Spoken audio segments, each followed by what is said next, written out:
Okay, I think I left off here in our last set of notes.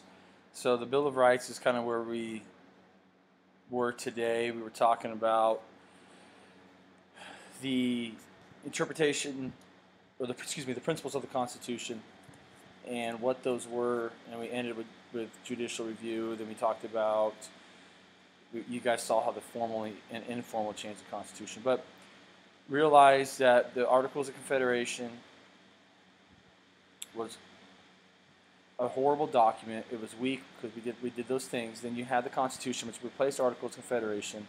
And today, the arguments that we were going over between the Federalists and the Anti-Federalists, it was just about the ratification of the Constitution. Federalists liked the Constitution. Anti-Federalists didn't. They thought it needed a Bill of Rights. In order to get it ratified, the Federalists said, okay, we'll put in a Bill of Rights. And so the Bill of Rights is the first 10 amendments to the Constitution. Okay? There was originally proposed 12, but 10 were ratified, which means accepted. Later, the other 2 came into play years later. So just realize, again, the Bill of Rights right here is a concession between Federalists and Anti-Federalists. So now, how do we interpret the Constitution? There's different ways, but think about interpreting the Constitution as a way to look at the Constitution. Now that it's written, it's a living document. And how is it a living document? Well, you got certain court cases. Very, very, very important. I talked about this today. Marbury versus Madison in 1803. And what this is going to do is establish the principle of judicial review by overturning part of the Judiciary Act, Section 13 of the Judiciary Act, which talked about original jurisdiction. But this gives the Supreme Court the power to declare acts of Congress and the President and states unconstitutional. Very, very important. The power of the Supreme Court is not defined in the Constitution. It is defined by this court case, which establishes the principle of judicial review. Another court case that was big for the interpretation of the Constitution is McCulloch versus Maryland, 1819. And what this did is, like I said, asserted a broad expansion of the powers of Congress, and that, this is important right here, that federal law trumps state law. In those conversations we've had about medicinal marijuana and other things that states do, like I told you, federal law trumps state law. That is the basis of our federal government. That is the basis of federalism. 2 cases. It's the M&M boys, Marbury versus Madison, judicial review. McCulloch versus Maryland, it establishes federal law trumps state law. Another one about executive privilege is Richard Nixon versus the United States. And this is when he said he didn't need to share some of his tapes that were recorded and some of the files that he had concerning Watergate because it was executive privilege. And the Supreme Court overturned this, saying no. The principle of the rule of law includes even the presidents. Even the President of the United States. So you're going to say, whoa, whoa, whoa, whoa. Mr. Rath, didn't Obama just invoke executive privilege? You are right. He did. But that was different. And he was not invoking executive privilege and committing a crime. He was invoking executive privilege to protect. Now, you could argue that, wait a minute, he was, protecting one of his own cabinet members who made a big mistake, thus giving guns to Mexican authorities or the Mexican drug lords, committing crimes. And you could have a valid argument there. But in the case here, it just made that no branch, nobody is above the law. So that's just important. And this one, Gross versus Lopez, just establishes that you guys are granted due process under the Constitution. I'm going to make sure that you're listening. In order for you to listen, you're going to look up a court case. It's called TLO versus New Jersey. I want you to tell me tomorrow in class what TLO versus New Jersey is. How does it and how does it relate to you as a student on school campus?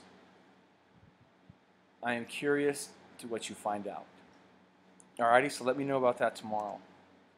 Okay, another interpretation of the Constitution is this gentleman, Charles Beard. He wrote an essay called The Economic Interpretation of the United States. In this essay, he called our forefathers the elite. Ooh, imagine that.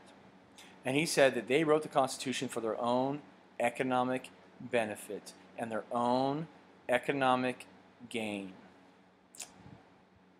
Well, some people said, no, that's not right. That's not true. Our forefathers would never do this. And a rebuttal to this is most of the forefathers that we've discussed are elite. They own land in these different colonies. And when you ratify and create the Constitution, you are thus creating one currency, wiping out their debt.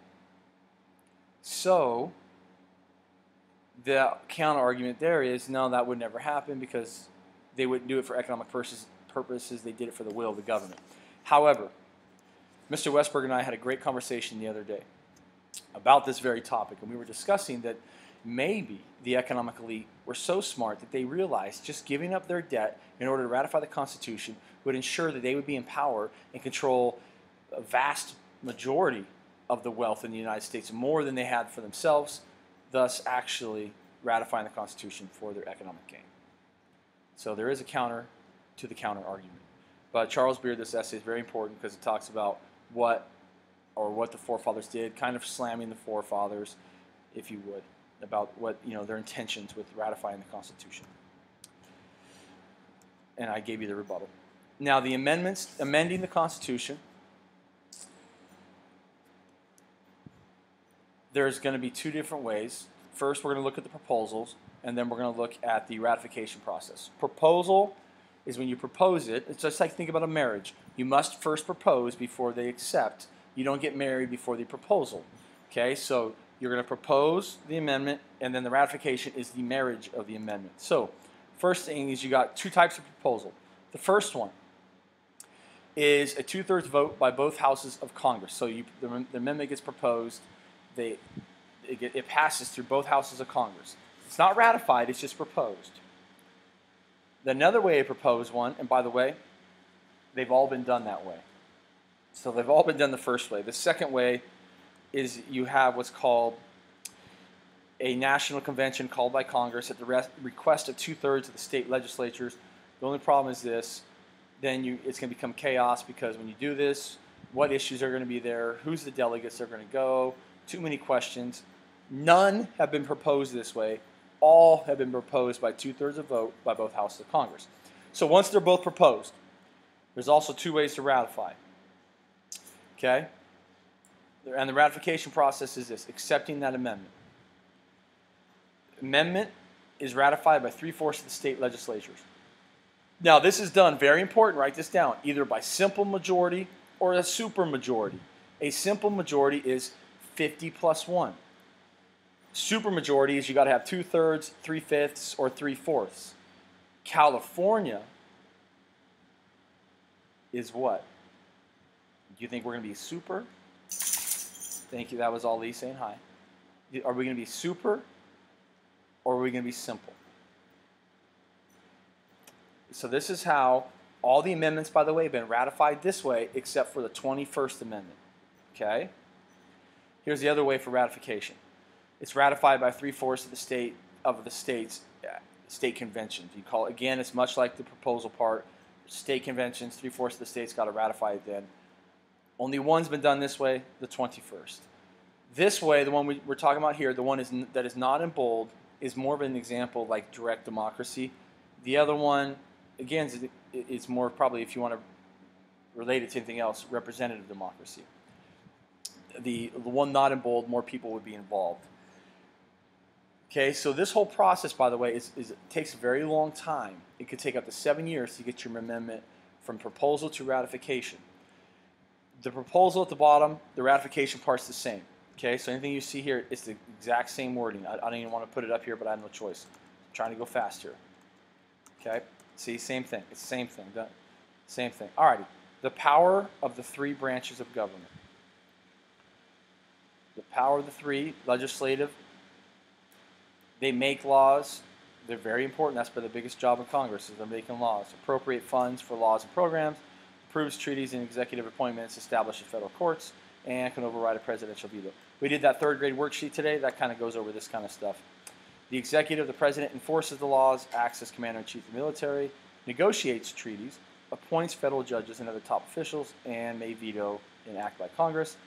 And the judicial branch interprets the laws constitutional, unconstitutional, reviews lower court decisions, judges whether the laws and executive actions are constitutional, rules on cases between states, and appoints, the President appoints all federal judges. However, they must be approved by the Senate. Very important. We're going to stop at federalism because I also want to talk to you about informally changing the Constitution, and that will be in class tomorrow. This is your video for today. I hope you have a wonderful Thursday night, and I look forward to seeing you guys in class tomorrow on Friday.